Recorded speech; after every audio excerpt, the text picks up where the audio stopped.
Bienvenidos a un nuevo episodio de nuestro podcast Out of the Office. Hoy conversaremos sobre un tema muy interesante, un tema que todos hemos vivido, pero pocos dominamos. Este tema son las finanzas personales.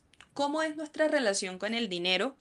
¿Qué hábitos podemos adoptar para tener una mejor relación con el dinero?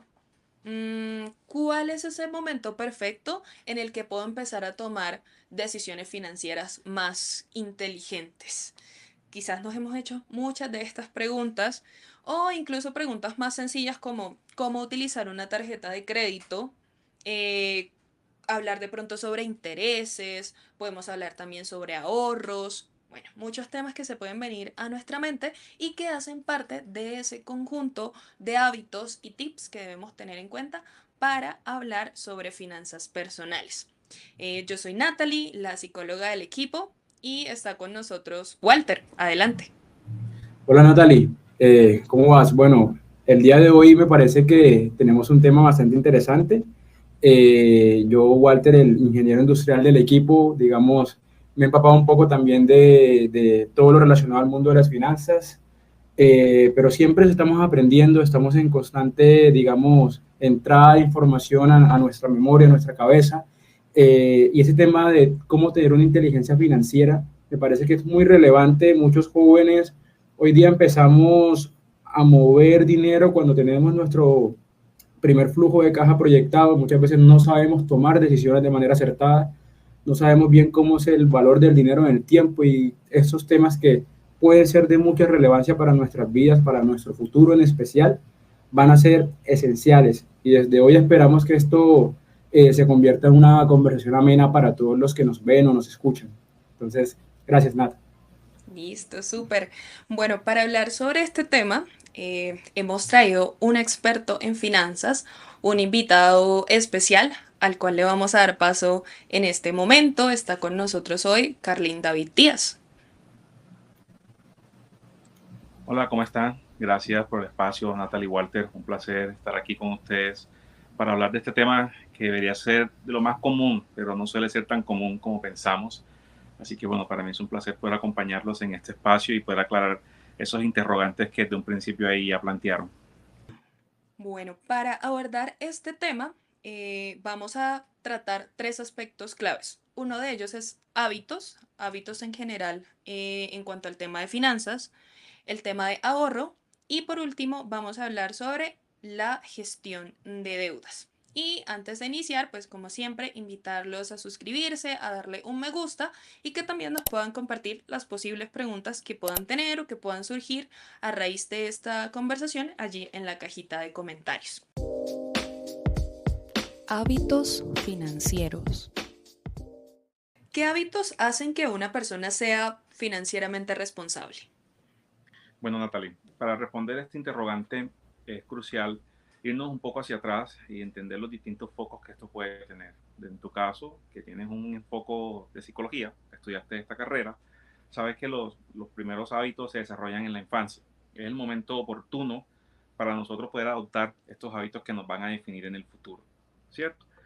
Lastimosamente, nuestro sistema educativo no tiene o no le da prevalencia a este tema de los hábitos financieros en la primera infancia. No es una materia común, no nos enseñan estas cosas y creo que es el momento más oportuno para aprender sobre finanzas, ¿verdad? Porque ahí es donde vamos a adoptar estos hábitos. Entonces, para no darle más rodeo a los hábitos, te podemos decir que una persona que tiene hábitos financieros responsables es una persona que tiene un control y una conciencia de lo que gasta. Creo que eso es lo primero que hay que hacer, y tener la conciencia te hace a ti llevar un presupuesto para que tú sepas cómo ejecutas tus ingresos, cómo lo distribuyes, ¿verdad? Así que un primer tip es ese, ¿verdad? Llevar un presupuesto para tener un control de lo que gastas. Lo otro es gastar sobre tus posibilidades, ¿verdad? No gastar más de lo que puedes. Creo que ese es uno de los hábitos que menos cumplimos nosotros, y sobre todo en Latinoamérica la gente suele gastar más de lo que gana, y siempre está impulsado por muchas cosas, y es esta cultura y esta tendencia del consumismo, de estar a la moda, como le llaman, de querer simular un estilo de vida que no podemos soportar. Creo que eso Tendencias. hace que no, nos desequilibremos por completo. Otro hábito de responsabilidad financiera es pagarte a ti mismo. Eso es amor propio. Lo primero que tienes que hacer una vez te paguen tu salario en la empresa o tus ingresos es separar una parte de esa como un ahorro. Y después si vas a gastar, ¿verdad? Porque muchas veces la gente dice, pero es que yo no ahorro porque no me quedó después de gastar. Y es todo lo contrario. ¿Qué Ujú. es lo que gasto después de ahorrar? Creo que ese es uno. Y bueno, eliminar gastos innecesarios. Eso también es un hábito financiero bastante importante. Muchas veces tenemos miles de suscripciones y no utilizamos ni la una ni la otra. Estamos pagando Amazon, estamos pagando Netflix, estamos pagando Spotify, estamos pagando Deezer, estamos pagando iTunes, almacenamiento, muchas cosas que pagamos y no le damos utilidad a esto. Entonces sí es importante hacer una discriminación de nuestros gastos. Creo que con estos hábitos podríamos comenzar a tener responsabilidad financiera. Súper. Y has dicho algo, bueno, has dicho muchas cosas bastante importantes, pero volviendo un poco atrás cuando mencionabas el tema desde el punto de vista de la psicología, yo creo que así como los primeros, creo que 5 o 6 años en la vida del ser humano, digamos, absorbemos mucha información, entendemos conductas de nuestro entorno. Cuando comenzamos a recibir nuestra primera mesada, digamos, esos dineros que nos dan algún familiar, la tía, la abuela en nuestro cumpleaños, muchas veces no tenemos el papá que nos dice, guárdalo en el chonchito, ahórralo. Tenemos padres que son, de cierta manera, impulsivos en el consumo.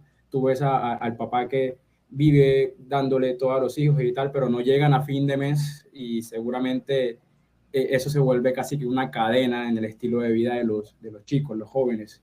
De pronto, en mi caso, fue muy común el tema desde muy joven, el ahorro. Sí, hoy día, digamos, aún lo mantengo como digamos, parte de mi camino en el manejo de las finanzas.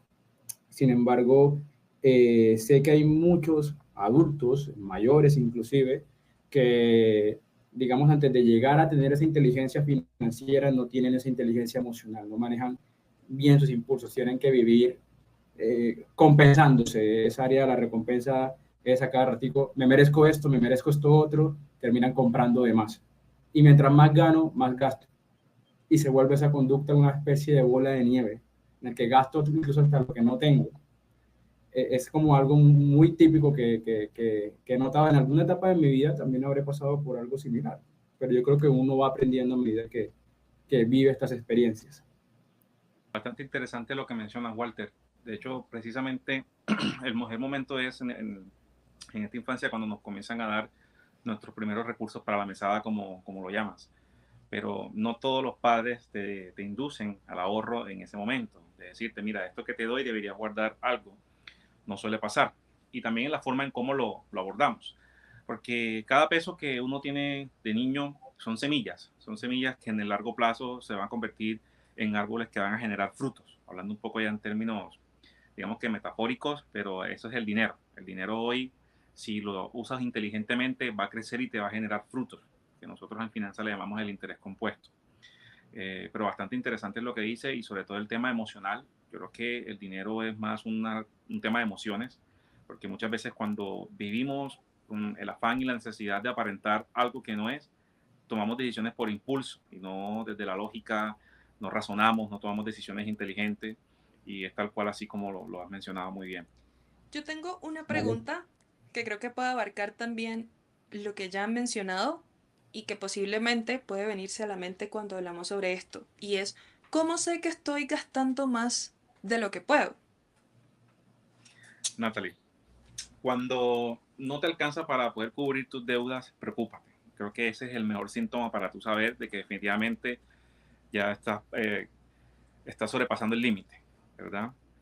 Es importante identificar cuando ya no te está quedando ni para ahorrar ni para cubrir tus necesidades básicas y todo se te va al gasto y analizar el gasto, qué tipo de gasto estoy teniendo, entendiendo que hay unas prioridades, hay unas facturas que pagar, hay unas obligaciones fijas que no se van a ir, ¿verdad? Entonces sí es importante tener ese control. Cuando ya tú terminas debiendo incluso más de lo que ganas, es porque excediste tu capacidad de gasto, porque eso solemos hacer y creo que hemos mal utilizado el concepto de las tarjetas de crédito. Las tarjetas de crédito no son recursos propios, esos son recursos de los bancos que colocan a nuestra disposición para nosotros gastar. y la gente se equivoca. Entonces tú vienes, un día estás haciendo un mercado en una tienda de cadena normal y te ofrecen una tarjeta de crédito y tienes un cupo de 3 millones de pesos. Y tú te ves tentado porque tú dices, bueno, yo tengo 3 millones adicionales. No, ya esos 3 millones de por sí los vas a deber en el momento en que adquieres la tarjeta. Ese dinero no es tuyo, ¿verdad? ¿Y qué pasa? Entonces vienes y comienzas a gastar de más con este dinero de la tarjeta y resulta que ahora debes el cupo, debes los 3 millones más los otros que venías teniendo. Entonces es importante tener esa conciencia. Tips para utilizar tarjetas de crédito.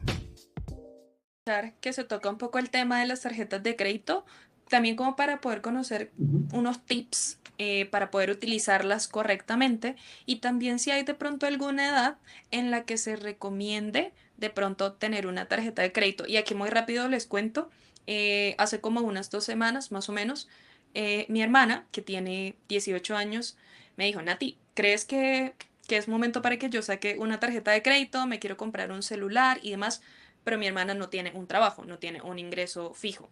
Entonces, bueno, me gustaría de pronto que nos des como algunos tips, y también que nos converses de pronto como esa edad en la que tú consideras eh, que puede ser adecuado pues tener una tarjeta de crédito. Y luego pues ya te cedo la palabra, Walter. Tranquila, Okay. dale. Bueno, la respuesta la diste tú misma, Natalie. O sea, si no tienes un ingreso, ¿cómo vas a hacer para atender esa obligación? Y creo que eso sería un error, definitivamente, meterme en una obligación de la cual yo no tengo cómo cubrirla. Sí es importante generar un ingreso porque, como lo mencionaba ahorita, no es dinero nuestro, es un dinero prestado a un interés. Ahora bien, un tip. Si quiero sacar un celular en donde no me cobren intereses, no pague inclusive cuota de manejo, hay un producto de la vivienda que se llama Cero Estrés. Y con ese producto de vivienda Cero Estrés, tú puedes sacar un iPhone a cuotas. No pagas intereses y no pagas cuota de manejo. Entonces, para de pronto las personas que estén interesadas en cómo financiar un móvil, esa es una forma de hacerlo. Pero debes tener el ingreso para poder pagar mensualmente esa cuota. Eso es fundamental.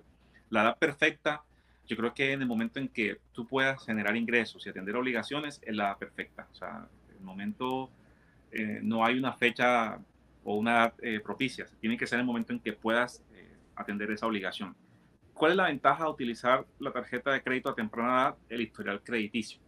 Porque de alguna forma vas a comenzar a acumular un historial que en el mediano plazo o en la vida adulta vas a poder atender o adquirir compromisos, como una vivienda. Porque yo no creo que el colombiano promedio, la persona promedio, de repente tenga 300 millones en el banco y van a comprar una casa. Casi todo se hace vía crediticia. Entonces sí es importante utilizar las tarjetas como esta herramienta para acumular un score y un historial. Pero que es clave sacar todos los productos a una cuota. Otro beneficio de la tarjeta de créditos, el tema de las millas o el cashback. Está el tema de Puntos Colombia, que es como este cashback, que tú vas, haces compras con las tarjetas a una cuota, acumulas puntos y después de acumular puntos te permites ir a redimirlos en cualquier cadena de supermercado, y puedes hacer mercado con esa tarjeta de crédito. Así como cuando viajas, las millas de los aviones, también si los compras con tarjeta de crédito, acumulas puntos y los redimes. Entonces hay que ser muy inteligente con las tarjetas. O sea, por eso decía ahorita que no son malos. Y esa es la importancia de saber utilizar y tener la conciencia que no es dinero propio, es dinero prestado, apalancado. Siempre y cuando, si mi cupo son 5 millones y yo los pienso utilizar todo, yo me tengo que ganar más de 5 millones al mes para poder cubrirlo todo. Esa es la clave. Totalmente.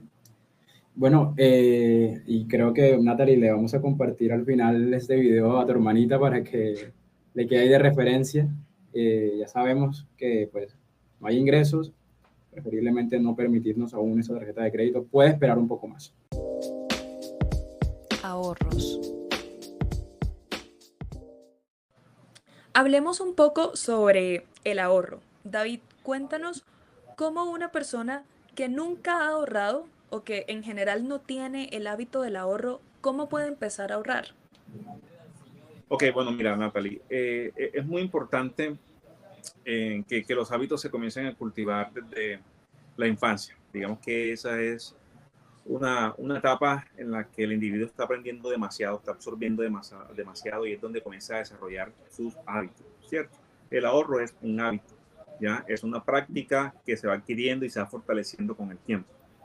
Y es muy complicado cuando no hay esa enseñanza, no hay esa educación, ¿verdad? Ya sea por parte de los padres, inclusive por parte del Estado, a través del sistema educativo, porque lastimosamente estamos en un país donde no se cultivan estos hábitos financieros.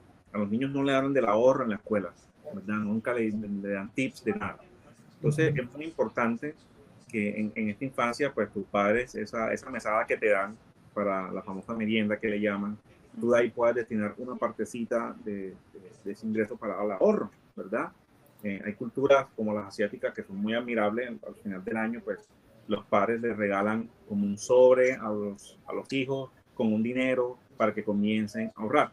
Entonces, creo que eso es clave. Así que cuando ya tú estás en una etapa de un poco de mayor grado de conciencia, como la adolescencia, si eso no lo tuviste en la infancia, te va a costar un montón comenzarlo a practicar a partir de la fecha. Entonces ya depende también de lo mismo, de la educación. Depende de a qué contenido estás consumiendo, a qué información accedes para tú comenzar a identificar que es importante cultivar el hábito del ahorro. Entonces, si digamos que nunca tuviste esta educación, nunca tuviste estos buenos hábitos, es fundamental hacer una revisión interna de cuál es tu estructura financiera y en qué se me va el dinero, en qué yo me gasto el dinero, cómo ejecuto mis finanzas personales mes a mes.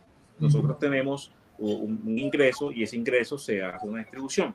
El ideal sería, y lo primero que hay que hacer apenas uno tiene identificado su ingreso, es destinar una cuota de eso para el ahorro. Pero digamos que esa persona nunca ha ahorrado porque no lo educaron, no lo tiene claro, ¿qué tiene que hacer? Primero formarse, ¿verdad? Y una vez que ya identifica que el ahorro es clave para el futuro, para su vejez, para su pensión y demás, es fundamental que la persona identifique qué tipo de gasto está teniendo que no le está permitiendo ahorrar, ¿ya? Porque todos deberíamos permitirnos ahorrar. El tema es eso, generar una conciencia interna y ser conscientes de que no puedo tener gastos o hormigas todos los meses que no me están permitiendo destinarlo más bien al ahorro. Ahora bien, cuando hablamos de macroeconomía, el concepto macroeconómico dice que el ahorro es igual a la inversión, ¿ya? Y se dice eso porque eso son unas fórmulas matemáticas y lo que pasa es que el Estado, dinero que ahorra, es dinero que invierte nuevamente a la nación, ¿ya? Lo ejecuta en proyectos sociales, en proyectos educativos, todos estos temas que hace parte de un plan de gobierno. En nuestras finanzas personales sucede igual. Es que no nos sirve tener el dinero debajo del colchón. Eso no es ahorrar. Ahorrar es ir guardando, es ir cultivando un capital que en el corto o mediano plazo se va a convertir en un producto de inversión. ¿Ya? Porque es clave que si yo voy ahorrando 100,000 pesos, si yo lo dejo todos los meses 100,000 pesos, al final del año lo que voy a tener es 1,200,000 pesos. Eso es interés simple si lo tengo debajo del colchón.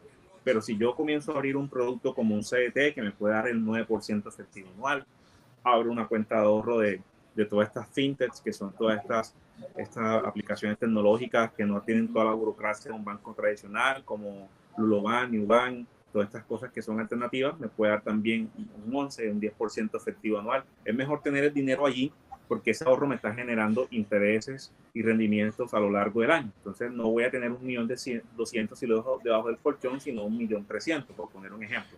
Entonces es fundamental identificar qué hago con lo que yo voy guardando, qué hago con esa porción que voy ahorrando, ¿vale? O sea, no es tenerlo tampoco en la alcancía, ¿ya? Porque en la alcancía tampoco te va a generar nada. Entonces sí es importante generar un hábito de conocimiento, de estudio, para que uno sepa cómo manejar sus finanzas. Porque si no tenemos noción de estos temas, va a ser muy complicado realmente saber cómo ahorrar y qué hacer con esos ahorros que estoy teniendo. Totalmente. Yo quisiera, David, si me permite hacer un paréntesis. Tú mencionaste mucho de cómo poder identificar cómo me estoy consumiendo yo mis ingresos, ¿sí? De pronto eso me permite en retrospectiva hacer un análisis de en qué debería yo mitigar gastos, cómo debería ahorrar más. Y pues de pronto la mínima viable para cualquiera es reporta gastos o gastos que no son necesarios. Por algo se llaman gastos y no inversión. Entonces,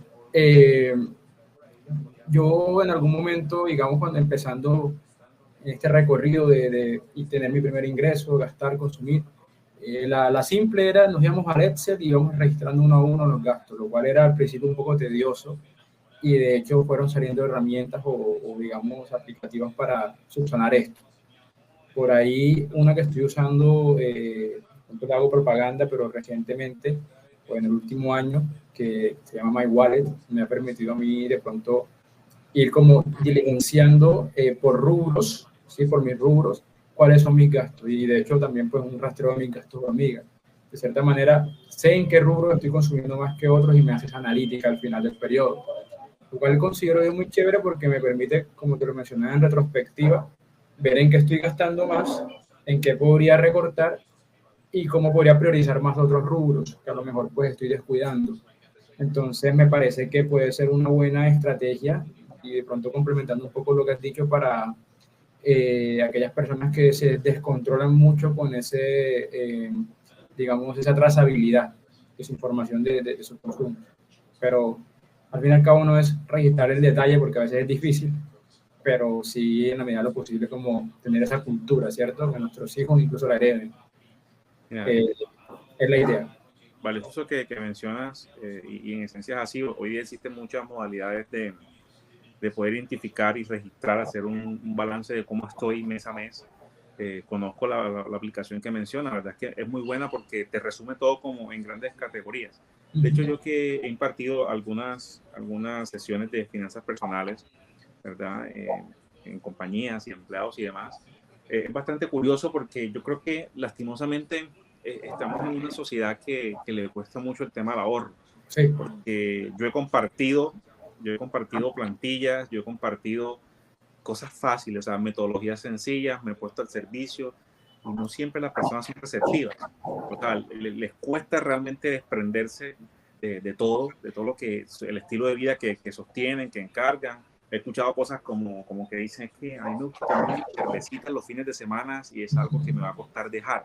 El Entonces, confort.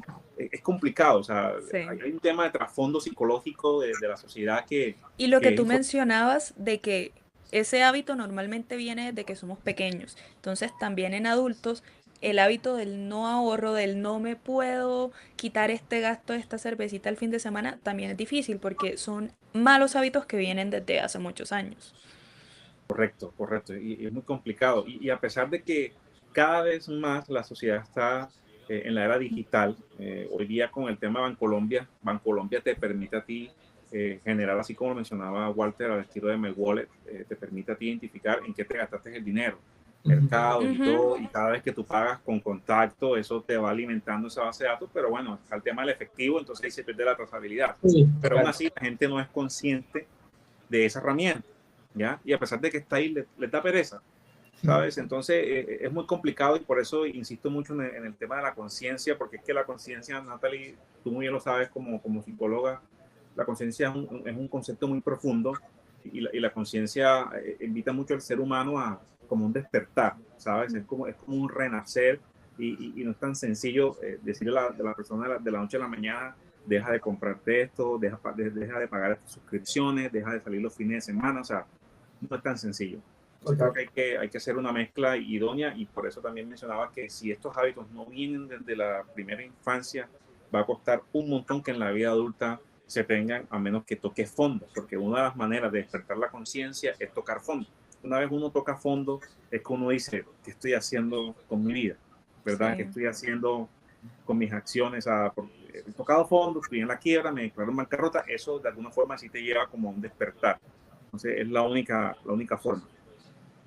Totalmente. Yo quisiera, de pronto, a modo de una reflexión parcial de esta sección, retomando un poco lo que venía comentando, sería bueno que por lo menos nos tomáramos una vez a la semana, quizá a lo sumo un fin de semana que estemos en casa, ya sea a través de la aplicación que comenté, un Excel o cualquier otra herramienta, que hay muchas, o plantillas, hacer el ejercicio. Y estoy seguro y puedo apostar porque ya pasé por esa etapa, que cerrando el periodo, ya sea el mes, por ejemplo, el analizar cómo han sido mis consumos y los hice juiciosos va a tener un impacto psicológico fuerte porque me estoy dando cuenta, hey, mira en cuánto me gasté en esto. A mí me dio duro la primera vez que me di cuenta que pagar Uber a cada rato y malgastar mi dinero en chucherías, comprar comida y no cocinarla, o sea, cosas como esas, se me estaban saliendo de las manos. Entonces, estábamos en ese punto de confort, como tú lo mencionabas, David, y eso es como a lo que yo invitaría también, como un día por lo menos, y obviamente no es un día entero, es dedícale una hora a lo sumo o menos, y haz tu registro juicioso, y obviamente va a haber un sesgo porque nosotros no somos perfectos, no tenemos el detalle de todos los consumos de cada 100 200 pesos, pero sí por lo menos, digamos, yo en mi experiencia, con base en lo que nos comentas, es lo que creo yo es más conveniente. Estoy seguro que el impacto se siente el primer mes que tú haces tu análisis. Eso sin duda. Eso es sumamente valioso y te agradezco esa intervención porque, bueno, yo como ser humano que soy, yo he tenido todo tipo de momentos a nivel financiero, o sea, he estado en periodos de que estoy haciendo con mi dinero, que me toca hacer esta revisión y todo el tema, y lo que dice es totalmente cierto. O sea, uno llega a un estado en comienzo, no puede ser posible que me esté gastando el dinero en esto. Y ya está en ti como individuo, si decides hacer un alto en el camino, identificar qué no te permites o qué te puede permitir. O sea, tú dices, no, hombre, ya con esto está más que suficiente. O sea, no me puedo permitir comprar todos los fines de semana comida por fuera, porque indudablemente eso es algo que deteriora mucho las finanzas personales. Y a partir de estos ejercicios de sensibilización es donde uno dice, bueno, ¿qué voy a hacer? Ya me doy cuenta que si yo compro todos los fines de semana o salgo a comer por fuera, como sea, por lo menos son 400,000 pesos que me estoy consumiendo en el mes, ¿ya? Sacando una cifra promedio. Entonces te dice, oye, estos 400,000 pesos, no, hombre, yo mejor voy a hacer comida en casa, comida casera. Si tengo pareja, pues no salimos tanto, más bien cocinamos en la casa. Podemos hacer unas muy buenas pastas con cualquier proteína, un vinito barato, de muchos tiendas de cadena que hoy día hay, supermercados que son súper económicos. O sea, hay muchos planes alternativos, pero que muchas veces también se podría decir que este siglo XXI y sobre todo esta última década ha estado bastante consumido por la era de la vanidad, por la era del ego, ¿verdad? Y todo es producto de las redes sociales. Entonces, el consumo excesivo de las redes sociales hace que la gente siempre se sienta motivada a vivir en una burbuja y un tema de apariencia impresionante, ¿ya? Entonces, el qué dirán. Entonces, me gusta mucho estar impactando, me gusta mucho presumir en mis redes sociales para decir que yo todos los fines de semana salgo a comer. Entonces, es complicado y hay muchos temas de trasfondo para identificar cómo se hace, pero coincido contigo, los impactos y digamos que las reacciones que uno tiene internamente es, hey, hay que hacer un alto en el camino, yo no puedo seguir gastando tanto en transporte como lo decía. Me pasó a mí también en lo personal con el tema del transporte, o sea, el consumo excesivo, y para nadie es un secreto que la sensación de pérdida de poder adquisitivo en los últimos 2 años se ha sentido y es real. Sí. O sea, antes había mayor poder adquisitivo y no es un tema de para no meter tintes políticos al asunto, no es un tema del gobierno actual, ni mucho menos, porque es un tema del mundo en general. O sea, el mundo hace, por todo lo que pasa, por todos los temas geopolíticos, el tema que el dólar no está lo mismo que estaba hace años. Yo recuerdo que hace 12 años, más o menos, hace 15 años, puede ser tal vez, yo compraba los relojes de Invicta a 50,000 pesos. ¿Entiendes? O sea, y lo podía comprar con mucha facilidad. O sea, y yo en ese momento, yo creo que estaba ganando 1,5 millones, si mal no recuerdo, y yo compraba estas cosas y acumulaba. Hoy día lo pienso, o sea, porque hoy día tú gastarte 400,000 en un reloj, tú dices, hay que hacer una pausa, ¿sabes? Lo piensas entonces, un poquito más. Sí, no, total. O sea, y por ahí vi una imagen reciente de cuánto chocorramo se podía comprar uno hace 7 años atrás. Y yo también la vi. ¿Cierto? Sí, bueno, quedé impresionada. Claro, eso es la pérdida de poder adquisitivo, o sea, y eso es real. Yo creo que todos lo sentimos. Yo recuerdo que en pandemia, para ponerles ejemplos, el kilo de queso, yo lo podía conseguir a 7,000 pesos. Hoy día están 24,000 mal contados. Sí. Un cartón de huevo en plena pandemia, antes y en plena pandemia, pues lo podrías conseguir a 8,000 y hoy lo consigues hasta en 20,000 pesos. O sea, sí se ha sentido, pero realmente esos incrementos no compensan con cuánto ha crecido nuestros ingresos. Entonces, esa es la otra invitación. Partiendo de lo que mencionabas anteriormente, Walter, en la intervención anterior, cuando decía de listo, yo hago un balance de mis gastos. Bueno, yo hago un balance de mis ingresos. ¿Qué otros ingresos alternativos puedo comenzar a desarrollar? Porque es que no siempre voy a poder atacar todos los gastos. O sea, va a haber un momento en que tú vas a decir, pero es que no puedo quitarme esto y te das cuenta que no es vanidad. O sea, resulta que hay cosas que sí están más costosas y te están consumiendo, y malas decisiones en el pasado, un producto financiero, o sea, malas decisiones se convierten en una tarjeta, una deuda, ¿verdad? Y tienes que cubrirla. O sea, no te puedes dar el lujo de decir que no la vas a cubrir. porque eso sí te daña totalmente el score. Entonces, decir, hombre, ¿qué puedo hacer para generar un ingreso extra? O sea, ¿de qué manera yo puedo hacerlo? Y creo que todos tenemos la capacidad de generar ingresos extra. Es un poco de vencer la vergüenza, porque a veces el ego no nos permite decir, yo voy a vender empanadas en tal lado, o en tal esquina, o en tal sitio, le voy a ofrecer esta natilla a mis familiares, porque definitivamente eso hace que se me baje, no sé, la dignidad o tal cosa. Y resulta que eso, en teoría, sí te permite generar un ingreso extra. Y hay gente que sí ha salido adelante a punta de vender empanadas, de vender natilla, de vender lo que sea, de vender postrecitos. Sí, O sea, hay gente que lo hace. Entonces, es importante poder identificar qué otro ingreso alternativo. Yo, paralelo a mi profesión de finanzas, yo también soy músico, ¿sabes? Y he tenido la oportunidad también de tocar y generar un ingreso extra, que eso me viene bien de vez en cuando.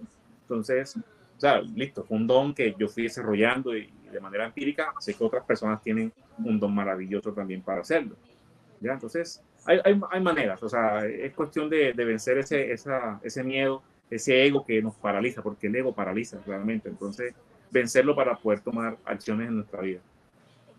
Excelente. Súper, no, y yo creo también que hay muchísimas, infinitas formas de generar nuevos ingresos. Incluso si eres una persona tímida, que de pronto pues te da un poco de pena como ser ese producto, como ser la cara de tu producto, igual, digamos que es una cuestión de hacer una investigación, de buscar de pronto una información en Google y encuentras otras formas de negocio confiables en la que pues puedes generar ingresos extra. Entonces creo que aquí la No, invitación y la conclusión es que hay muchas opciones. total, y hoy día con todo este tema de la tecnología, no es Ujú. necesario que tú seas la cara visible, o sea, tú puedes montar abrir una página, una red social, un Instagram, un marketplace en Facebook, y eso tú puedes comercializar productos sin necesidad de que la gente te conozca. La Un verdad es que logo o algo. total. Y con el tema de la inteligencia artificial, esto es una locura. O sea, creo que la inteligencia artificial te permite desarrollar destrezas que a lo mejor no tenías identificado. Mira, yo no sé qué tanto interactúan ustedes con la inteligencia artificial, pero eso está tan avanzado que o, los invito a que le hagan esta pregunta a la IA. No sé si tendrán ChatGPT o la que tengan, Gemini, y le pregunten, con todo lo que me conocen, ¿por qué no estoy en el lugar que debería estar desde lo financiero, desde lo físico, desde la salud? Y se van a sorprender con lo que les responde la IA. ¿Ves? Y a partir de ahí tú le puedes decir, ¿cuál crees que pueden ser mis dones? O sea, depende de qué tanto hayas interactuado. Mm. A mí me sorprende porque yo todos los días algo tengo que consultarle a la IA, ya sea en la mañana, en la tarde, pero hago muchas consultas y todo esto de alguna forma, él comienza a identificar un patrón de quién soy. Y es interesante cómo esto también te puede a ti ayudar a encontrar un don o encontrar alguna habilidad para generar ingresos alternativos. O sea, la verdad es que sí, la invitación a los que nos escuchen es que sí indaguen un poco más en la inteligencia artificial. ¿Ya? Y a propósito de eso, de la inteligencia artificial, les cuento que eh, eso llegó para revolucionar todo lo que tiene que ver con finanzas. O sea, hoy día todo está volcado hacia lo digital y yo no sé si en su momento ustedes han escuchado lo que son las criptomonedas, todo lo que es la tokenización, todo lo que es los blockchains, o sea, eso es algo que ya está aquí. Al punto que por ahí vi que Bancolombia ya normalizó el tema de los bitcoins, ¿verdad? Ya un portal como La República, que es un portal muy serio de economía y finanzas en el país, ya en sus indicadores ya te coloca en cuánto está el Bitcoin. O sea, el Bitcoin ya es un método de cambio, un método de dinero, ¿sabes? Entonces es importante que, pues, que muchos realmente comiencen a normalizar eso dentro de su léxico y su día a día. Yo recuerdo que hace 10 años atrás, no, eso es gente loca, ese Bitcoin, eso no funciona. Y resulta que Total. hoy ya con este respaldo que le están dando a Colombia, yo digo, esto es real. O sea, yo en mi formación, yo soy un perfil muy moderado, muy conservador, y la verdad porque es muy complejo. O sea, detrás de todo este tema del Bitcoin hay mucha programación. Sí. Entonces, yo decía, no me meto en terrenos que no conozco, o sea, no me identifico. Entonces, es importante que de todas maneras sí se comiencen a culturizar en esto. Otro aspecto importante, hablando ahorita que hablaba del ahorro, de qué hacer con el ahorro y cómo se convierte en inversión, el mercado de valores se ha democratizado. Hoy todos tienen acceso de manera fácil e inmediata al mercado de valores. Hoy todos podemos ser accionistas de Bancolombia, de Ecopetrol de manera fácil. Eso no era como en el pasado, que tendrías que acudir a una sociedad comisionista de bolsa, buscar un broker que te ayudara para tú poder comprar acciones. Hay una aplicación que se llama Tree, yo no sé si la han escuchado, tú la descargas y es la cosa más interactiva que hay, y a través de Tree tú puedes comprar acciones. Lo recargas con un PC, le colocas el dinero y te permite invertir, depende de tu perfil. Si eres una persona arriesgada, te va a llevar a que inviertas en acciones, porque las acciones son más volátiles porque están más afectadas por las dinámicas del mercado. O puedes invertir en un fondo colectivo que es mucho más conservador, tiene un grupo de acciones y eso hace que se diversifique el riesgo y se vaya disminuyendo poco a poco. Entonces hay muchos productos para hacer, pero mi invitación es o sea, investigar un poco más a los que les interesa el tema de la inversión, del ahorro, que miren hacia ese tema de las criptomonedas, porque ahí se ve un potencial bastante grande, de que no es invertir en tradicional CDT a la antigua, ir al banco, o sea, hoy todo es digital y allá vamos a llegar a lo digital, o sea, y cuando queramos ver, no vamos a pagar con billete ni con contacto, sino con nuestro ojo, con nuestra huella dactilar, o sea, todo esto está aquí, a la vuelta de la esquina. Incluso ya hoy día pagar con billetes es muy vintage, dicen por ahí Sí, los de la nueva generación. así es. Ya los Pero jóvenes casi que no andamos con efectivo, Yo no la ando con verdad. efectivo. Yo en lo personal muy poco ando con efectivo. Me gusta todo por transferencia porque deja una trazabilidad. Hmm. no, yo sí soy team todavía mixto, porque me he dado cuenta que no sé si es por el entorno en que me muevo o algo, si requiero algo por lo menos de efectivo en mi billetera. Uno nunca sabe, me dice mi abuelo, Tal cual. pero de igual manera, pues estamos, es verdad que en esa evolución nos vemos cada vez más forzados ahí. Estamos en la era digital, o sea, no nos podemos hacer marcha atrás. Así Entonces, es. sí, tengan por lo menos unos 100.000 pesos en el bolsillo, por si las muestras. Sí, sí, eso es un buen monto. Sí. Ah, bueno. Gestión de deudas.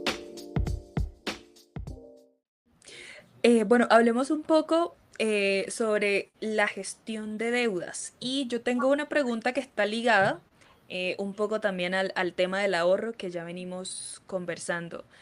Carlín, me gustaría que nos contaras si una persona que tiene deudas puede ahorrar. Mira, todo depende, ¿verdad? Como lo hemos mencionado anteriormente, hay que identificar cuál es la situación de la persona X. O sea, porque si no te da para ahorrar, no te da. Pero de que se puede, pero a partir de una serie de acciones. Lo primero es saber cuánto debo, ¿verdad? Identificar mis deudas. Ok, debo esto y aquello y aquello y aquello. Eso es lo más sano que hay que hacer y es el primer paso para yo poderte decir, ¿puedes ahorrar o no puedes ahorrar? Una vez que hayas identificado tus deudas, la invitación es a intentar de que esas varias deudas que tienes regadas se conviertan en una sola, en la mayor medida lo posible, ¿no? Entonces toca indagar a muchas alternativas que existan, de gente que compre una mejor tasa, y tú dices, bueno, vale la pena porque es una menor tasa, voy a pagar menos intereses mensual, entonces esto sería interesante revisarlo, ¿ya? Sí, definitivamente queda muy complicado lo que toca hacer y es una acción recomendable, es un efecto bola de nieve para atacar las deudas. Entonces, aquí lo crucial es atacar las deudas, depende de la magnitud que tenga cada uno, ¿cierto? O sea, y lo más salomónico es hacer un esfuerzo por salir de la más fuerte, porque esa es la que más te absorbe caja, esa es la que más se consume tu flujo de caja y esa sería la más importante de comenzar a atacar, ¿verdad? Entonces, destinar todos los esfuerzos para que esa se vaya acabando, ¿ya? Y posteriormente, una vez se libera ese que estabas destinando a esa deuda, ese flujo se lo tienes que destinar a la siguiente, más lo que ya venías pagando por la otra, ¿verdad? Ok. Porque es que el tema es que la gente viene y, ya pagué esto, entonces ahora tengo libre este recurso. No, o sea, Ujú. eso que te quedó libre después de haber saldado la otra, utilízalo para matar la que sigue, ¿ya? Claro. Y vas a salir más rápido de la otra, ¿me entiendes? Entonces eso Ok. sí es clave hacerlo. Y todo también depende de cuál es la situación de la persona, si ataca la que es más alta, la que es más pequeña. Aquí lo importante es atacar las deudas y no dormir, sino paralizarse. El problema es cuando te paralizas, ¿ya? Y bueno, el tema de recoger las deudas, la desventaja es que si ya tú hayas pagado varios años, varios intereses y las recoges, prácticamente vas a volver a pagar intereses que ya pagaste en su momento sobre esa deuda, pero si te va a liberar flujo de caja, hágalo, siempre y cuando te organices, o sea, con el compromiso de que te vas a organizar y que realmente ese flujo que estás liberando es porque se lo vas a abonar al capital de esa deuda, ¿ya? Entonces, eso es sumamente importante en la gestión de las deudas. y una vez haya liberado flujo de caja, te podría decir, Natalie, que se ha liberado flujo para ahorrar. Entonces una persona tiene que organizarse primero para poder ahorrar. Si no se organiza va a ser muy difícil. Pero las deudas, ahora, no todas las deudas son malas. ¿Ves? Hemos satanizado mucho el concepto de la deuda. Pero si es que yo me endeudo para tener un activo que me va a generar rendimientos, no es malo. ¿Ves? Entonces yo tengo una deuda, ¿ya? Y también puedo ahorrar. El tema es que es un método de apalancamiento, porque en el momento no dispongo de todo el capital, pero tengo el flujo de caja para poder respaldar esa deuda. Un ejemplo de una deuda positiva, ¿cuál puede ser? La vivienda, por su valorización. Tú invertir en ya sea en un lote, en un terreno, un inmueble, eso se valoriza en el futuro. Entonces eso es un activo, podríamos llamarlo. Pero, por ejemplo, hoy la mayoría de las personas piensan que comprarse un vehículo es una inversión. Y los vehículos en el mediano plazo se convierten en un pasivo, ¿verdad? Sí. Porque primero que cuando tú lo compras en el concesionario, compras un vehículo, por ejemplo, hoy día están costosísimos, en 80 millones. Tú compras un vehículo en 80 millones y el vehículo no lleva ni un kilómetro recorrido y ya vale 60. ¿Sí ves? O sea, Sí. la devaluación que tiene el vehículo al momento de salir del concesionario siempre la va a absorber en su inmensa mayoría, en gran porcentaje, el primer comprador. Por eso es que mucha gente sugiere, y yo soy partidario también de eso, de comprar vehículos usados. Ya, porque el vehículo usado, ya el gran desgaste, la primera depreciación del concesionario hacia el mercado de segunda, la resolvió el primer comprador. El primer comprador se endeudó por 80 y cuando lo fue a vender lo vendió en 60 o 50, perdió 30 millones. Mientras que si tú lo compras en 60, lo puedes vender en ese rango, porque en de segunda no sé, la variación no es tanta de manera inmediata, ¿ya? Y bueno, hay que tener un vehículo, tiene sus gastos, tiene todo el tema, entonces para mí ese sería un ejemplo de deuda mala. Ahora bien, todo depende de cada contexto, de cada situación. Hay personas que requieren un vehículo por un tema familiar, porque es que tienen una persona discapacitada y requieren movilizar en el vehículo, pero es importante hacerlo consciente de que es una obligación que debes atender y que tiene salidas del flujo de caja, genera gastos, combustible, ¿verdad? Lavado del vehículo. Entonces, eso sí es importante entenderlo. Si te vas a endeudar por un vehículo, quiere decir que dentro de tus ingresos, tú tienes la capacidad para poder pagarlo. Okay. Claro. O en su defecto, una persona que, por ejemplo, David, consuma demasiado dinero en transporte, ¿sí? De pronto dice, no me voy a comprar el super vehículo, me compro un vehículo de segunda, o en su defecto, aquel que tenga la facilidad, comprar una motocicleta o algo, y con esto, pues, un poco más ágil el pago, porque es mucho menos la cantidad. Una motocicleta es una buena opción. ¿Cómo? El tema es que, bueno, sabemos el riesgo que implica tener una motocicleta en este país en general. Claro, especialmente sí, en este país, pero... la costa caribe es muy peligroso. Exacto. De igual manera, por ejemplo, yo en algún punto, yo uso mucho transporte, tanto privado como público, ¿sí? Pero en algún punto hice mi flujo obviamente, ingresos versus mis egresos para ver cuál era mi ahorro mensual. En algún momento también llevé a cabo el ejercicio de saber cuánto me llevaba en consumo un vehículo o una motocicleta, ¿sí? En todos los gastos que te incurre. Cuánto me gastaba en gasolina, cuánto me ahorraría. En algún punto incluso por ahí me dijo un colega, no, pero el tiempo que tengas libre, dedícaselo a hacer Uber o algo.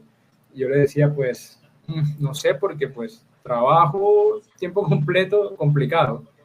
Pero pues, no sé, supongamos que te la condición de alguien que trabaje medio tiempo, ¿sí? O trabaje como freelancer y decía comprarse un vehículo y hace Uber la mitad del tiempo y con eso recupera la inversión e incluso le genera un ahorro. ¿Puede ser una condición para comprar el vehículo? O sea, mira, yo sé de gente que ha hecho eso que mencionas, de que lo compran y suelen hacer servicios para poder costearlo, ¿ya? Pero ¿qué pasa? Los vehículos tienen muchos gastos ocultos. O sea, para que si trabajas a tiempo completo y para que te dé para cubrir todos los gastos alrededor de un vehículo, tendrías que trabajar 8 horas también en el vehículo y no te va a dar. Inviable. No te va a dar. O sea, una persona hoy día en todo este tema de las plataformas o transporte público en general se puede hacer si lo trabaja disciplinadamente entre 200,000 y 300,000 pesos. ¿ya? Eso es lo que más o menos se hace una persona que trabaja en esto. O sea, digamos que no es nada despreciable la cifra que se puedan hacer. No trabajan todos los días, trabajan obviamente, descansan un día por donde aplique el pico y placa, todo depende, y descansarán algún día. Hay días de 150, hay días en los que quedan debiendo la tarifa cuando son vehículos que pues, son de otro dueño, ¿entiendes? Entonces, realmente eso es muy complicado porque no te da para cubrir lo que un vehículo tiene.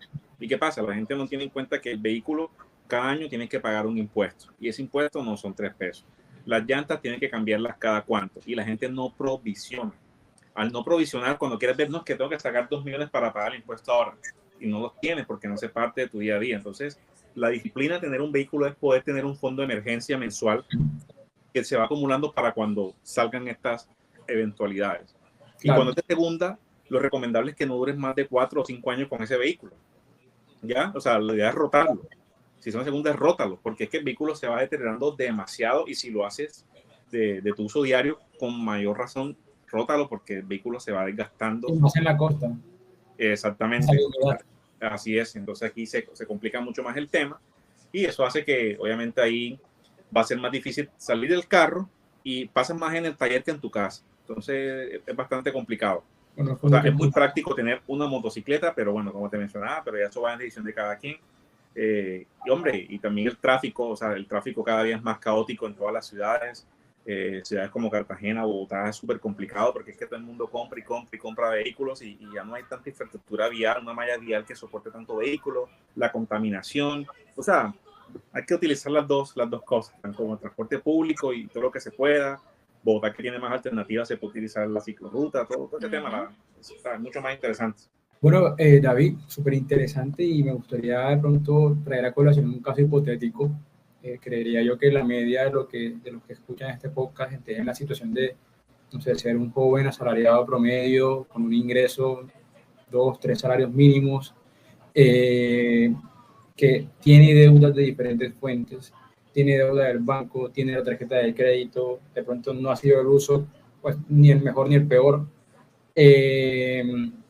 Y claramente pues en procura de ahorrar y digamos se le dificulta por digamos el estilo de vida que lleva de tener que costearse como independiente sus cosas, un alquiler, que la comida, que salir de vez en cuando, porque pues para nadie es un secreto que a veces se vuelve una camisa de fuerza el poder conservar muchos gastos que ya venías trabajando, como darte ese gustico que tú te das, no sé, una vez por semana.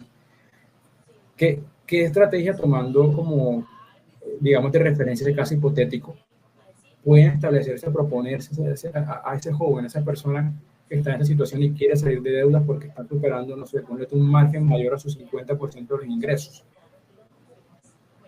Bueno, como ya lo hemos mencionado y tú mencionabas ahorita algo ahí, ¿qué es clave? Poder vivir por debajo de tus posibilidades. Eso es fundamental. O sea, va a ser muy difícil que salgas de esta situación caótica, de esta situación de crisis, si no eres consciente cuáles son tus posibilidades. Y eso hay que identificarlo. Yo tengo unos ingresos y para qué me alcanza con esos ingresos. ¿Ya? Y gran parte del error que cometemos es que no sabemos diferenciar entre lo que es deseo y lo que es necesidad dentro de nuestra planeación financiera. Las necesidades son indispensables para subsistir, tal cual como lo es la comida, ¿cierto? Eso es fundamental, ¿ya? Pero salir a comer en un restaurante, eso es un deseo, eso no es una necesidad. Entonces, ese primer ejercicio y esa primera recomendación como una estrategia que yo recomiendo es primero identificar cuáles son mis posibilidades. ¿Puedo yo o no salir? ¿Ya? ¿Y qué pasa? Como lo hemos mencionado también a lo largo del espacio, es difícil que las personas que hoy ya están más o menos en este caso hipotético, en esta entre los 20 y los 28, 26, 27, les cuesta mucho que tú les digas que no salgan. ¿Ya? Realmente son los que más salen, son los que más comparten. ¿Ya? Llega una etapa después de los 30 en donde por el contrario te gustan más los planes caseros, te gusta más estar en casa, pero esa edad que menciona es justo los que más salen. Entonces sí es importante generar esa conciencia interna y también hacer ese ejercicio de revisión, de introspección para saber qué se me está yendo el dinero. Oye, si es que yo no puedo sostener vivir en un barrio estrato 4 con lo que me gano, no puedo seguir viviendo en un barrio estrato 4, yo debo irme de allí, ¿verdad? Y eso no quiere decir que sea pesimismo, eso no quiere decir que sea conformismo, ni mucho menos. Eso es una etapa de reestructuración personal. Entonces sí es fundamental aterrizar y conocer y dimensionar cuál es nuestra realidad. Ese es como el primer paso que hay que hacer, ¿ya? Y una vez que se identifique esa realidad, hay que comenzar a eliminar esas cosas que no nos están permitiendo vivir bajo nuestras posibilidades. ¿Entiendes? Entonces, si yo estoy pagando la deuda de un carro, pues si no la puedes sostener, vende el carro. ¿Sí ves? Entonces muchas veces eso que tú mencionas, no es que yo en deuda porque es que estoy pagando el apartamento, es que estoy pagando el carro, es que estoy pagando el celular, el iPhone a 12 cuotas, ¿para qué compraste un iPhone? Sí. ¿Sí ves? Hay que aterrizar y hay gente que lo hace. Compran el iPhone a 60 cuotas con el cupo brilla. Hay gente que lo hace y entonces tienen el 11, yo todavía tengo el 11. Ya, o sea, yo con eso no tengo lío, pero hay gente que todos los años, cada vez que sale una actualización, lo quieren y ya quieren el 17 Sí. y ahora sí viene el 17 y entonces la gente está afanada por tenerlo. Y literal hay gente que lo hace. Entonces sí es importante vivir con lo justo y necesario. Y eso ya es como un estilo de vida muy personal de cada uno, pero hay que vivir con lo necesario, ya al estilo del estoicismo, vivir con lo que es indispensable para la subsistencia. ¿Me entiendes? Entonces creo que esta serie de cosas son fundamentales implementarlas para que la estrategia pueda tener, digamos que, sentido. ¿Ya? Entonces, a grandes rasgos, o sea, la principal estrategia es hacerte un diagnóstico interno. ¿Ves? O sea, ¿cuál es mi situación real? Y digamos que gente con la que he tenido la oportunidad de conversar, en su inmensa mayoría, Walter y Natalie, en su inmensa mayoría, cuando hacemos las reflexiones y indagamos un poquito en todo el tema de las finanzas y cómo están, terminan siendo conscientes de que están sosteniendo un estilo de vida que no es el acorde a sus ingresos. ¿Ya? Así es. Entonces, ahora bien, bueno, digamos que no hay una regla, porque digamos que alguien que está entre los 20 y los 28 puede tener 2 hijos y está bien. ¿Quién somos para juzgar? Si decidiste tener 2 hijos, pues listo, asume la responsabilidad, lo que implica tener 2 hijos. ¿Ya? ¿Entiendes? Entonces, tampoco voy a echarme ahora a darme latigazos porque es que no me alcanza, pero es que la decisión la tomaste tú. Y muchas veces nosotros mismos nos metemos en las situaciones. ¿Ya? Entonces, evitemos las situaciones. Con esto no estoy promoviendo de que no se tengan familias, no se tengan hijos, sino en mis posibilidades. Y yo voy a tener 2 hijos, es porque soy consciente que tengo una estructura económica con mi pareja de que yo puedo sostener una familia. Si no tengo la estructura económica para sostener una familia, no lo hagas. ¿Entiendes? O sea, primero busca cómo suplir eso que deseas. Entonces, básicamente es eso, ¿verdad? Y si realmente quieres comprar algo que anhelas, porque como seres humanos es sano de alguna forma recompensarnos nuestro trabajo, nuestro sacrificio, y si yo me quiero comprar algún día un vehículo, un celular costoso, eso está bien, pero el problema es cómo lo adquieres. ¿Lo haces con un tarjetazo o decides ahorrar para comprar lo que quieres? ¿Me entiendes? Entonces eso es fundamental. Y para hablar, digamos que de lo que ustedes mencionan, ya como una compra de cartera, que también se mencionaba anteriormente un poquito así por encima, Sí. es fundamental identificar cuáles son tus deudas, ¿verdad? O sea, tú tienes que ser consciente de cuáles son para poder hacer una solicitud a diferentes entidades, ¿verdad? Y que te ofrezca la mejor tasa, ¿ya? Te ofrezca la mejor tasa, cuáles te recogen, cómo lo vas a pagar, la modalidad, vas a tener diferentes tipos de amortizaciones, ¿ya? Y eso es fundamental para tú poder tomar una decisión, ok, me voy con este y se te va a liberar un flujo de caja, ¿ya? Porque es que hoy tú le puedes estar destinando 500,000 a una, 500,000 a esta, 500,000 a la otra, ¿verdad? Y que sí es importante en realidad, cuando tengamos deudas, paguemos las deudas y sobre todo con las entidades financieras, porque una vez incurres en mora y en este tipo de hábitos no sanos, no pagando a tiempo, pagando 2 días después de la fecha de pago, inclusive si pagas antes, eso es mejor. El banco ve eso como un buen hábito, ¿ya? Tanto que ellos te llaman y te dicen, hemos visto tus buenos hábitos de pagos, cuando los pagas el mismo día, cuando lo pagas un día antes, para ofrecerte más dinero, para ofrecerte más productos. ¿Y qué pasa cuando no pagas oportunamente? te va debilitando ante las entidades y va a ser muy difícil una compra de cartera. ¿Y qué suele hacer? El común denominador del colombiano promedio acude al gota a gota. Y el gota a gota bastante costoso, ¿sabes? Y la presión y es asfixiante, ¿me entiendes? No es lo mismo que el banco te cobre, que te puedes dar el lujo de ignorarlo, a que un gota a gota te preste y te vaya a generar toda una presión porque le pagues. Entonces, es muy difícil cuando no se hace esa revisión para saber dónde está el detalle y el problema, ¿ya? Entonces, eso es lo que yo sugiero que se haga. Sí, y en esa instancia que mencionabas es donde aparece la típica frase de estoy en data crédito, es muy común y se escucha mucho y es lamentable que en nuestra cultura sea tan común, pero como tú lo has dicho, es un tema que se debe impartir desde la escuela, desde las primeras clases, desde los primeros grados, y bueno, ese cambio va a tomar tiempo teniendo fe, pero es un reto hoy día a nivel social. Así es.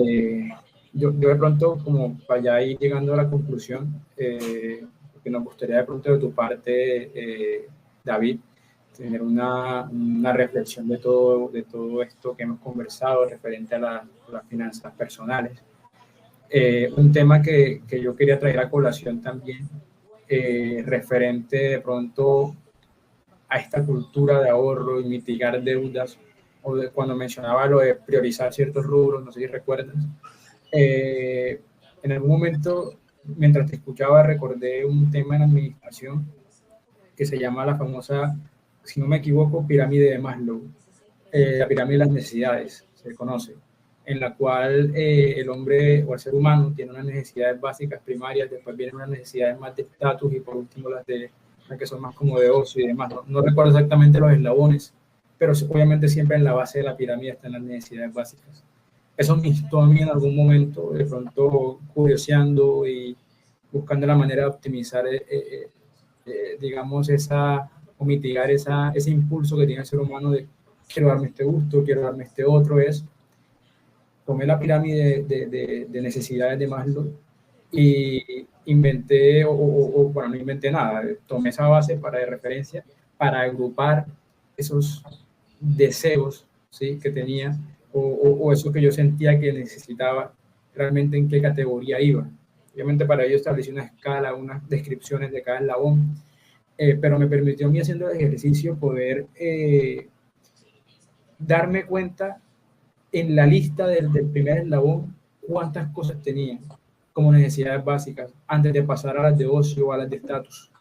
Y de cierta manera me permitió a mí como que estructurar ese ranking de cosas que necesitaba, ¿sí?, versus las que deseo. Entonces es como, y lo digo acá a modo como de complemento a todo lo que comentas, que puede ser una estrategia, creería yo, a cada quien le funcionará a su manera, tú lo has dicho, cada persona es un caso particular. A mí me funciona en lo general cuando tengo esos deseos de compra, es en qué parte del ranking entra, qué tan viable me es versus qué tanto impacto me generan mis necesidades. Lo dejo ahí como a modo de recomendación quizá para los que crean les pueda ser funcional. A mí me funciona en lo particular esa metodología. No, muy buena reflexión. Yo creo que lo has dicho todo ahí con esa reflexión. Tal cual, es así, tal cual como lo mencionas, Walter. Es eso, o sea, es ser conscientes. De hecho, yo la plantilla que yo utilizo tiene eso. Identifico, ¿sí?, no es un deseo, porque yo sí escribo todo, Walter. O sea, hasta el centavo lo escribo porque es fundamental tener un registro del centavo. O sea, no me gusta dejarlo a las grandes magnitudes porque una vez yo identifique cuál es la categoría que me está golpeando entre el flujo de caja, yo me voy al detalle para decir, que no tengo que comprar más de esto. Claro. ¿Sí? O sea, yo sí tengo eso así. O sea, yo tengo mis categorías. O sea, yo tengo salud, moda, mercado. Y dentro de cada una de ellas está dentro del mercado que es deseo y que es una necesidad. Eso sí es fundamental discriminar. Claro. ¿Ya?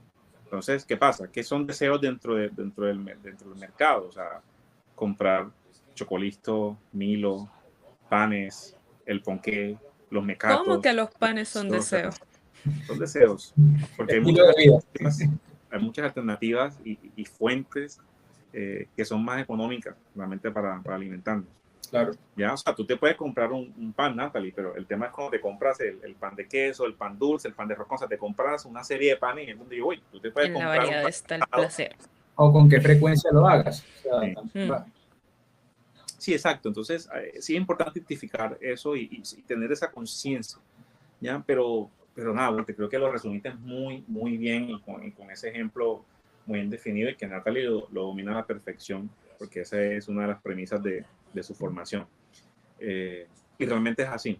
O sea, cuando uno no logra tener esa conciencia, cuando uno no logra despertar, como lo mencionábamos al principio, va a ser muy complicado que tus finanzas mejoren. O sea, es fundamental hacer un alto en el camino, como lo dice una canción por ahí. Si no se hace un alto en el camino, no vamos a poder seguir, ¿sabes? Entonces yo sí creo que eso es fundamental. Y otra cosa importante que no se ha mencionado en todo el espacio son las finanzas en pareja. Eso es sumamente importante para Sí, sobre sí. la mesa. Es sumamente Bueno, sería importante. chévere una parte 2 hablando de Yo creo finanzas que en sí pareja, sería porque es importante, un tema complejo e importante, importante. importante porque pues digamos que las personas que hoy día no tienen pareja, pues listo, le aplica todo lo que hemos dicho a la perfección. Pero Claro. cuando ya estás en pareja, ¿qué pasa? Ya tu dinero hace parte de una bolsa, La ¿verdad? sociedad conyugal. Es que eso es una sociedad, tal cual lo Sí. has dicho a la perfección, es una empresa, Walter, es una sociedad conyugal, tal cual. Entonces hay que juntar los salarios de las dos personas. ¿En qué se va el salario de las dos personas? Si la otra persona gana más que la otra, ¿cuánto es lo justo que la otra aporta o no? Yo estoy de acuerdo con Natalie, creo que aquí hay que hacer una parte 2 de finanzas en pareja, Me ¿verdad? gustaría. Porque es un capítulo bastante importante. ¿Y qué pasa? Que lastimosamente muchas personas se han visto quebradas porque han sido mal influenciadas por sus parejas. ¿Ya? ¿Por qué? Porque lo llevan a hábitos que no son sanos. ¿Ya? O sea, entonces sí es importante también tener eso, de pronto las personas que nos escuchan acá, de que se revisen de cómo son sus finanzas en pareja, porque eso los puede estar llevando a la quiebra. Porque literal, tú te puedes conseguir hoy una novia, hombre, y muéstrate tal y como eres. No te muestres siendo alguien que no eres porque de pronto tú la invitaste, la sumergiste en un mundo en que le invitas a salir todos los fines de semana y en InDriver y vas y la buscas, que el carrito, y todo lo hiciste para conquistarla y resulta que después no pasa. Y te tienes que buscar la manera de seguir sosteniendo eso que le vendiste. ¿Ya? Claro. Entonces, eso es una relación de noviazgo que está destinado a tu quiebra como finanza personal porque estás aparentando algo que no es. Y Me suele da pasar risa porque es más de, cierto.